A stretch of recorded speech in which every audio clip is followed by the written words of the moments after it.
Pose-toi la question suivante. Est-ce que je suis sûre à 100% que je vais échouer?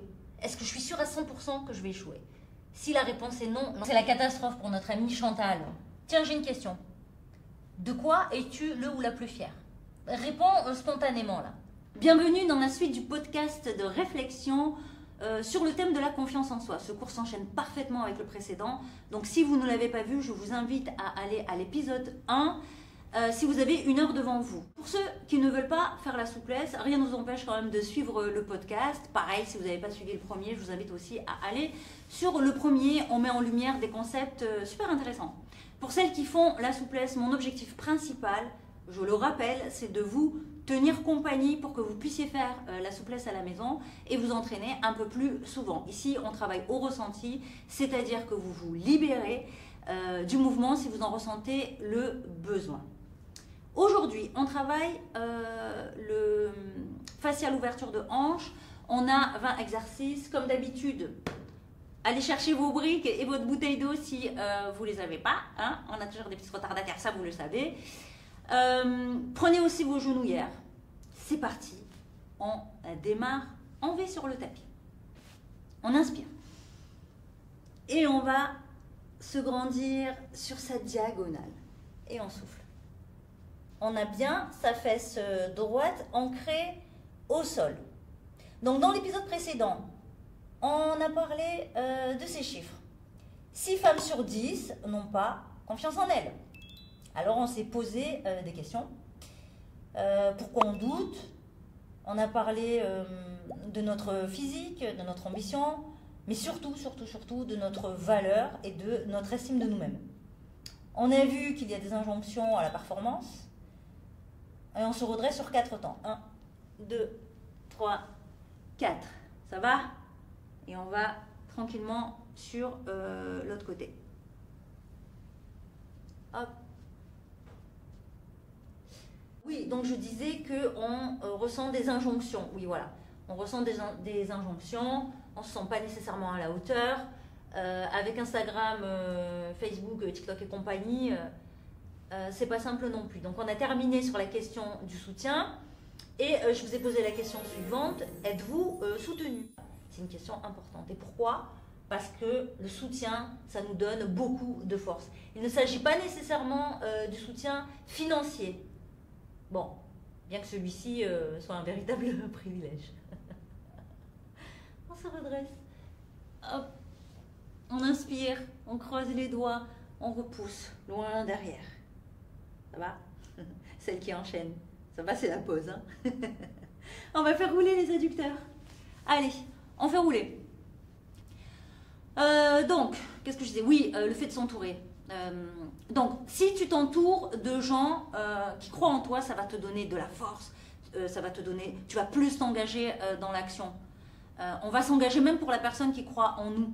On va plus, elle croit tellement en nous, peut-être plus que nous, que du coup on va s'engager un peu plus. Et c'est pas juste un concept hein, de s'entourer de gens qui croient en nous. Il faut que tu t'entoures de gens qui pensent aussi un petit peu comme toi. Tu vois, parce que si tu es avec des gens qui vivent encore dans les années 90, tu vas régresser, surtout aujourd'hui qu'on est à l'ère de l'IA. Si tu ne te mets pas à la page, dans ton business par exemple, dans 2 ans tu es largué. Hein. Donc les gens qui vont te donner en continu, les gens qui vont te donner confiance en toi, même quand tu as des doutes, il y a des gens qui vont te donner confiance en toi même quand tu as des doutes. Il y a des gens qui vont t'encourager parce que ces personnes-là, elles vont percevoir ton potentiel. Et ça va t'aider à grandir, ça va t'aider, ça va te donner, je le répète, mais c'est vrai, ça va te donner de la force. Quand toi, tu vas douter de tes compétences. C'est comme quand tu marches en talons, tu vois. Il y a celles qui marchent en talons avec l'intention, et il y a celles qui marchent en talons qui sont pas, tu vois. Et tu as ton prof qui va te dire, vas-y, affirme-toi et tout, et ça va t'aider. Bon, c'était un exemple parmi tant d'autres. Mais aussi, je pense qu'il faut que toi, tu sois aussi une opportunité pour les gens. Pour que ce soit une relation gagnant-gagnant. Et il y a 3 formes de soutien. Il y a celui, il y a ton ami qui va croire en toi, même quand tu doutes. Tu as l'ami qui va avoir de l'expertise et qui va t'apporter son expertise là où tu en auras besoin, surtout si tu débutes. Tu as l'ami de challenge, celui ou celle qui va te pousser à aller plus loin, à aller dans tes retranchements. Et je le disais aussi dans le premier épisode, la gratitude. Je pense vraiment que la gratitude, c'est quelque chose d'important. Remercier pour tout ce qu'on a. Remercier de notre santé, parce qu'on ne s'en rend pas compte, mais la santé, c'est vraiment le meilleur capital. On va passer en écrasement facial. Vous vous penchez, on place le bout des doigts ou la paume de main ou les coudes. Ok. Maintenez bien le bas du dos plat, chacune son niveau. C'est ok pour vous? On travaille au ressenti, n'oubliez pas. On a vu que la confiance en soi, c'est croire en ses capacités d'action. C'est ce qu'on a vu dans l'épisode précédent. Qu'on est capable de se lancer dans l'action, de ressentir que l'on a les ressources nécessaires pour faire face à des événements de la vie. Eh bien, tout cela est boosté quand on est bien entouré. Alors, celles qui ont répondu « je ne suis pas soutenue » ou « pas beaucoup », dans ce cas, qu'est-ce qui nous reste? De compter sur nous. On n'a pas d'autre choix que de compter sur nous. Il faut, dans ce cas, pratiquer la bienveillance envers soi-même. L'autocompassion, c'est-à-dire tu dois te parler comme si tu étais ta meilleure amie, comme si tu étais ta propre maman quand tu es dans le dur. Tu vois? Quand tu fais des erreurs, il faut que tu recontextualises. Analyse ton comportement. Tu dois accepter tes erreurs, mais tu dois savoir dans quel contexte tu les as fait, comprendre dans quelle mesure tu aurais pu faire autrement. Et tout ce processus sans te dénigrer, sans te trouver nul. L'état émotionnel dans lequel on est dans certains moments, le comprendre, ça peut nous aider. Par contre, attention aux excuses et ne pas remettre la faute systématiquement sur les autres. Attention à l'autosatisfaction, parce que là, c'est la stagnation assurée. L'autosatisfaction, ça peut bloquer finalement ta croissance. Je pense. Ça peut te créer un sentiment même de complaisance. Bon. Qu'est-ce que t'en penses de tout ça? C'est pas simple d'accepter ses erreurs, mais accepter ses erreurs, c'est quand même le signe d'une bonne estime de soi. Apprends de tes échecs. Il y a des personnes qui partent de rien et qui réussissent. Inspire-toi de ces gens-là. Tu pourrais être très très surpris ou surprise si tu connaissais le parcours de certains et de savoir d'où ils viennent en fait. Et tout ce qu'ils ont relevé comme challenge. Aussi, je pense que c'est important de célébrer les moments de réussite. Est-ce que ça va là? Oui? Je pense que c'est important de s'encourager, quand on a été méritant, quand on a fait une bonne action, d'être son propre soutien. D'être ton propre soutien, ça va te rendre solide de l'intérieur. Et qu'est-ce qu'il y a à l'intérieur? Qu'est-ce qu'on a dit dans l'épisode précédent qu'il y avait à l'intérieur? C'est quoi? C'est l'estime de toi. Allez, on repasse en V. Ah, ça va? Quand on a enchaîné avec le premier cours, c'est pas simple. Hein? Alors, pour la valeur, je vais vous donner un exemple du docteur Christophe André. C'est un psychiatre écrivain que j'apprécie. Je ne sais pas si vous le connaissez. Je vous mettrai une bibliographie en description. Bon, alors, par exemple, imagine un billet de 500 € par terre dans la rue. Est-ce que tu le prends? Ouvre grand ton V. Tu le prends ou pas? Et si ce billet-là, il est déchiré, et il y a du scotch dessus, est-ce que tu le prends? Ok. Bon, si il est froissé, déchiré, il est sur une grosse merde, est-ce que tu le prends? Tu le prends ou pas? Bon, que tu le prennes ou pas, ce billet de 500 €, il a toujours une valeur de 500 €. Sa valeur ne se perd pas parce qu'il a été jeté, froissé, déchiré, abandonné sur la place publique. Ou même s'il est dans la merde. Il ne perd pas sa valeur. Sauf le billet peut-être de Gainsbourg, pour ceux qui ont la ref. On glisse vers l'avant. Toujours pareil pour l'écrasement facial, le dos est plat. D'accord? On travaille au ressenti. Donc oui, le billet de Gainsbourg. Quoique non. Parce que même au crématorium, nous, le crématorium, ça ne nous enlève pas notre valeur. Hein. Si on est une bonne personne, on reste une bonne personne même après. Bref, vous comprenez l'idée, même froissé et dans la merde, le billet ne perd pas de sa valeur. Alors dites-vous que lorsque vous êtes dans des périodes de merde, il vous manque des compétences peut-être. Mais pas de valeur. Il ne vous manque pas de la valeur. Arrêtez de remettre en cause votre valeur. Et d'ailleurs, j'ai une petite question. Quel billet êtes-vous, tiens? Quelle liasse êtes-vous? Bon, abordant la résistance face à l'échec et la différence entre la résistance face à l'échec et la résistance face à l'adversité. Résister à l'échec, c'est quoi? C'est ne pas se décourager face à un échec et faire preuve d'adversité. C'est non seulement ne pas lâcher face à un échec, mais en plus, il faut savoir affronter plusieurs adversaires, pour ainsi dire, plusieurs situations diverses et variées sur la durée. Et comment on fait pour maintenir ces efforts dans la durée? Eh bien, il y a un carburant très spécial. Et ce carburant, c'est le pourquoi. Eh oui. C'est le pourquoi. Et ce brûlant, ce pourquoi, il est brûlant. C'est pas une petite flamme, hein. C'est pas juste une braise, hein. C'est un incendie. Donc ce pourquoi je fais les choses est extrêmement important. Et il faut identifier quel est ce pourquoi qui brûle en vous. Quel est ce pourquoi qui va vous permettre de devenir un marathonien, de maintenir vos efforts. D'accord? On se libère, et celles qui peuvent, vous allez placer vos briques sous les genoux. D'accord? Si vous ressentez des tensions, sous les talons, pardon, vous calez vos briques sous les talons, et si vous ressentez des tensions dans les genoux, vous enlevez vos briques. Ok? Bon, on n'a pas tous le même niveau de résistance face à l'échec. Évidemment, on a des caractéristiques innées, le caractère, la personnalité, qui peuvent nous avantager, c'est vrai. Certains sont plus résistants naturellement que d'autres par rapport à leur caractère ou leur type de personnalité. Je ne sais pas si vous êtes intéressé aussi à l'énéagramme. Bref, on n'a pas tous la même résistance et par ricochet, on n'a pas tous le même niveau d'estime de soi. Mais par contre, ce qu'il faut savoir, c'est que ceux qui réussissent n'ont pas moins de difficultés que ceux qui ne réussissent pas. Ils ressentent les mêmes émotions, les mêmes frustrations, les mêmes doutes, les mêmes peines. D'accord? Mais c'est juste qu'ils réagissent différemment. Exactement. Ils ont cette capacité à vivre dans l'action. Là où d'autres sont passifs. Entre parenthèses, émotion. Dans émotion, il y a motion, comme Paul Motion, mouvement. Donc ça veut dire que, peut-être, il faut être en mouvement et pas passif dans sa vie. On enlève les briques pour celles pour qui c'est trop dur. Sinon, vous restez. Ok? Et on va chercher un petit peu plus haut.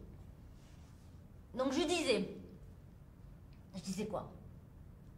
Ah oui, je disais que ceux qui réussissent n'ont pas moins de difficultés que ceux qui ne réussissent pas. Ils ont une bonne résistance face à l'échec. Ils sont capables d'apprendre de leurs erreurs, de rebondir après un échec. Et je le répète, ceux qui ont une bonne résistance face à l'adversité, eux aussi ont des difficultés. Ils affrontent, pour ainsi dire, des adversaires divers et variés. Sur le long terme, ils endurent, ils se battent, ils ne lâchent pas. D'accord? Et si ces gens-là ne lâchent pas l'affaire, c'est quoi? C'est pourquoi? C'est parce qu'ils ont la conviction profonde qu'ils ont des chances raisonnables d'y arriver. C'est-à-dire que même s'il y a une toute petite chance, ils y vont. Et c'est la différence avec les autres qui abandonnent parce que, selon eux, les chances de réussite leur semblent minces. J'ai appris qu'il y avait un lien fort entre le niveau d'estime de soi et... le niveau d'estime de soi, c'était la note qu'on s'était donnée avec l'observation, vous vous souvenez? Bon. Donc entre ça et le niveau de résistance face à l'échec. On se libère. On enlève ses briques. D'accord? On grandit son V. Voilà. Donc quand toi tu doutes, pose-toi la question, est-ce que je suis sûre à 100%, si tu doutes, d'accord, tu veux te lancer quelque part, ou tu veux oser quelque chose, tu doutes, pose-toi la question suivante, est-ce que je suis sûre à 100% que je vais échouer? Est-ce que je suis sûre à 100% que je vais échouer? Si la réponse est non, lance-toi, d'accord? Parce que si tu ne te lances pas, tu auras peut-être le prix à payer de la frustration, de ne pas l'avoir fait, ou les regrets en fin de vie, tu vois? Parce qu'il y a des gens en fin de vie qui regrettent ce qu'ils n'ont pas fait. Et tu vas te retrouver à regretter ta cure de stagnax. Parce que tu as décidé de stagner. Il faut prendre le train quand il est là. Il faut prendre le train en route. D'accord? Il y a beaucoup de gens qui regrettent de ne pas avoir fait ce qui leur tenait à cœur, pardon. En plus, quand tu échoues, parfois, en fait, tu te rends compte que juste ce que tu fantasmais n'est juste pas fait pour toi. Donc, c'est bien de tenter. On a chacun notre place dans ce monde. Et puis surtout, je pense que vous devez faire vos preuves dans les épreuves. Je répète, on doit faire ses preuves dans les épreuves. Et faire mieux à chaque nouvel essai. Et la conséquence directe de ça, c'est que vous allez nourrir votre estime de vous-même. Vous allez, pour ceux qui ne s'aiment pas, vous allez finir par bien vous aimer. Vous allez dire, oui, je m'aime bien en fait. Vous allez être fiers de vous. On se libère. Et là, vous allez être fiers de vous de faire une belle grenouille. On contracte les cuisses et on ramène jambes tendues, contractées, contractées, surtout celles qui ont enchaîné. Ouh!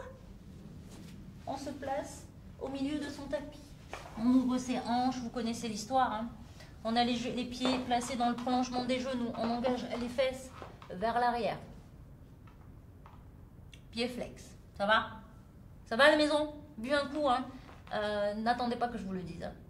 Le niveau d'estime de soi, il faut le maintenir.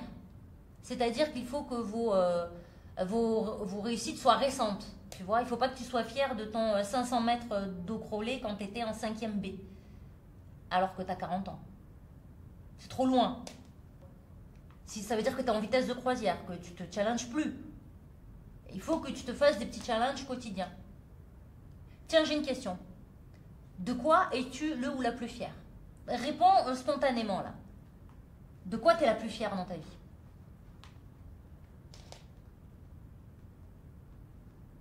Bon. Moi, vous savez ce à quoi je viens de penser là spontanément? En fait, je viens de penser que ce dont je suis la plus fière, c'est d'avoir emmené mes enfants pour leur anniversaire à New York. Et vous savez pourquoi? Parce qu'en fait, j'ai pas pu les emmener à Disney quand ils étaient petits. Et mon fils me disait, maman, c'est gratuit pour les moins de 12 ans. Mais moi, j'avais pas les moyens et mon fils savait pas que c'était pas exactement comme ça. Donc du coup, voilà, ça m'a permis d'avoir un bon souvenir d'enfance où j'ai pu leur mettre les petites étoiles dans les yeux. Bon, parce qu'à 15 et 16 ans, c'est peut-être mieux New York que Disney. Donc vous voyez, l'estime de soi, elle n'est pas stable. Il faut l'entretenir, pardon. Elle peut varier selon les événements de la vie. Parfois, on sent qu'on n'est pas à la hauteur, mais si on poursuit ses efforts, ben viendra le jour où on se rattrape. Et quand on réfléchit un peu, on se rend compte qu'il y a plein de moments où on peut perdre aussi confiance en soi parce qu'on ne s'est rien prouvé depuis longtemps. Par exemple, celui qui reste sur ses acquis, tu vois, il ne progresse pas, mais surtout, il finit par régresser. Pourquoi? Parce que le monde, il évolue. Je vous ai parlé de l'IA. Tu ne te mets pas à jour dans ton business, dans 2 ans, tu es largué, oui. Tu vois? Ou un autre exemple, on peut perdre en amour de soi parce qu'on n'a pas respecté ses valeurs, parce qu'on a accepté des choses contre ses valeurs. Pourquoi? Pourquoi on se retrouve parfois à accepter des choses qui sont contre nos valeurs? Parce qu'on veut être aimé, validé. Et au final, on s'en veut. Parce que on n'est pas OK avec soi-même. Bon, heureusement, on peut gagner en amour de soi parce qu'on est justement fier d'avoir accompli des actions qui sont alignées avec nos valeurs. On se nourrit de l'intérieur et on grandit. On est dans la croissance, exactement. On se libère de la grenouille. Vous allez glisser vers l'avant. Ah, talons fesses. Et on ramène, aïe, aïe, aïe, genou contre genou. Vous connaissez ce moment-là? Ah, quand on se libère. Il n'y a que ceux et celles qui pratiquent cette grenouille-là qui savent ce que ça veut dire. Bon, on va se placer en demi-grenouille. Eh oui, sans ton arrêt. Allez les filles, courage. Bon. Une petite illustration avec une petite note d'humour. Prenons Marie. Elle a une haute estime d'elle-même. Elle a une haute résistance face à l'échec. Son niveau d'estime est stable. Elle connaît les coulisses de sa vie. Elle sait par quoi elle est passée, les combats qu'elle a menés. Bon, son estime d'elle-même est plutôt stable. Elle connaît sa valeur, elle se respecte. Et peu importe le regard des autres ou des injonctions de la société, elle va remettre en cause ses compétences et pas sa valeur. Vous savez, on en a parlé. D'accord? À côté, on a Marcel. Alors, Marcel, lui, il a une haute estime de lui-même, mais une faible résistance à l'échec. Alors lui, c'est l'illusion de la confiance. Illusion de la confiance en soi. En général, il est en vitesse de croisière, c'est-à-dire un quotidien peu challengeant, il sort pas de sa zone de confort. Lui, au premier échec, c'est la panique. Et en plus, cette panique, elle est assumée. Elle n'est pas du tout assumée, pardon. Souvent, il remettra la faute sur les autres. La faute sur les autres de tous ses échecs. Ses parents, la société, etc. Tu vois. Un gros échec suffira à lui faire maudire la terre entière. Et pourquoi? Eh bien, parce que Marcel, il ne s'est pas habitué à travailler sa résistance face à l'échec, à acquérir de nouvelles compétences. Alors lui, s'est fait une cure de Stagnax et Inactivus. Il a les mêmes journées, les mêmes trajets, les mêmes amis d'enfance qui ne peuvent même pas s'encadrer. Il vit toujours la même vie, il cultive toujours les mêmes excuses. Bon, du coup, son niveau d'estime, il est instable.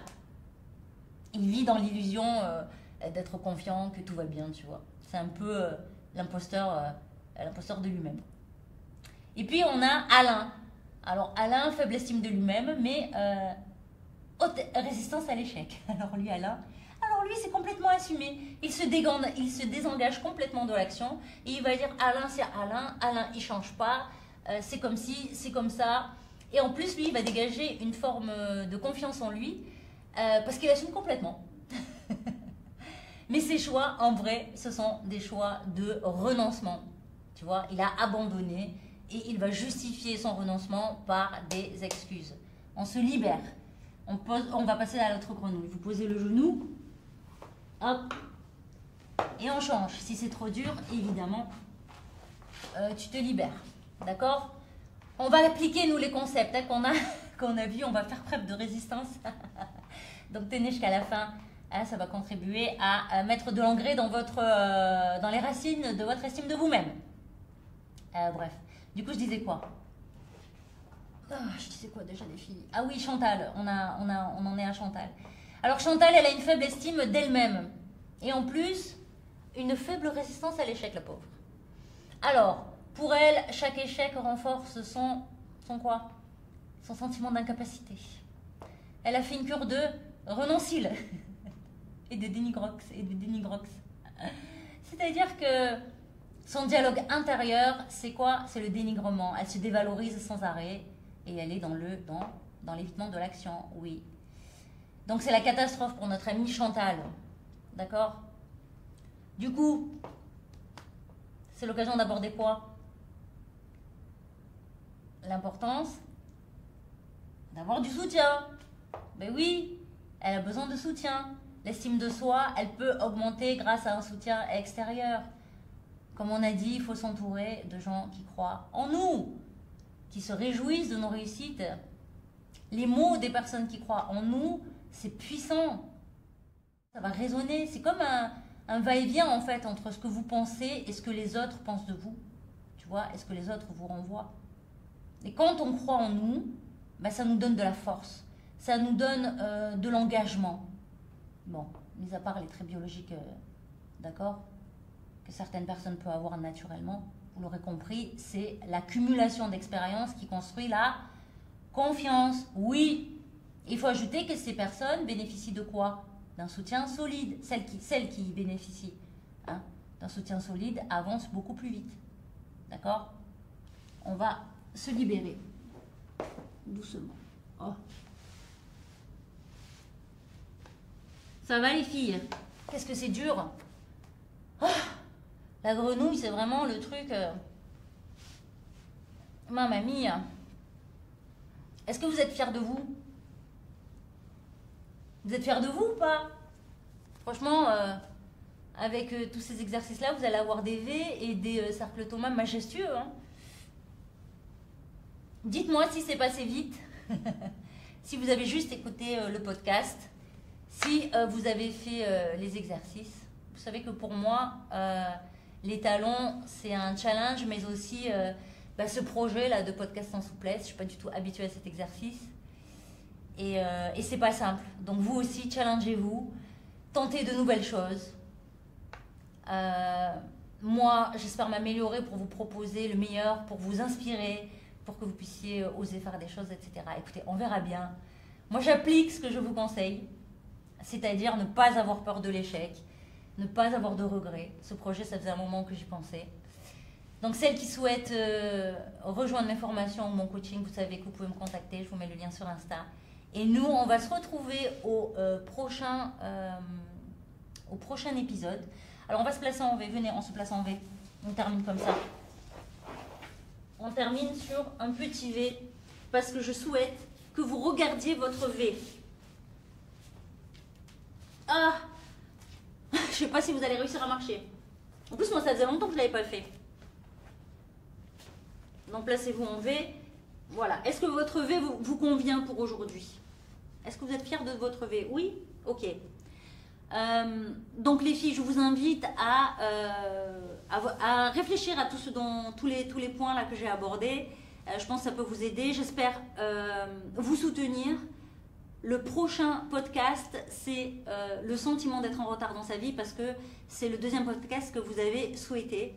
Donc j'espère vous apporter plein de choses. Je ferai peut-être un podcast intermédiaire avec une FAQ sur ces deux comment on appelle ça? Ces deux épisodes sur la confiance en soi. Et voilà, on verra si c'est nécessaire ou pas. Je vous embrasse bien fort et je vous dis à très vite. Bisous, bisous.